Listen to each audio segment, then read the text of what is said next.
Good day, everyone. I'm Justin JP Pedrealba, and today I'm talking about serious social issue that affects many lives about discrimination.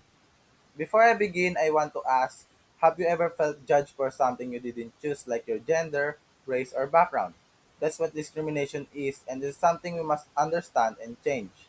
We live in a world that's more connected than ever, yet division still exists because of prejudice. It's time we talk openly about it. Next is, what is discrimination? Discrimination is the unfair treatment of people because of things like their race, gender, religion, or social status. It happens when people are treated unequally or excluded just for being different. This can occur in schools, offices, communities, even online. It may be direct, like insults, or silent, like ignoring someone's rights or opinions. Sometimes discrimination is not loud, it's silent. It shows up when someone is left out, ignored, or assumed to be less capable. Next is global example racial discrimination in the US. A powerful example a powerful example of discrimination is what happened to George Floyd in 2020.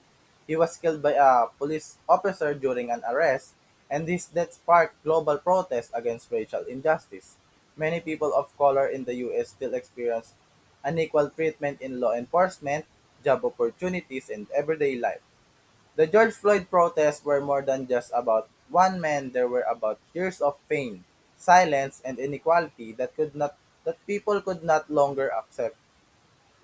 Next is local example discrimination in the Philippines. Here in the Philippines, we're not free from discrimination either. Some Filipinos face regionalism, where people are judged for their accent or province. Others experience colorism, where lighter skin is preferred.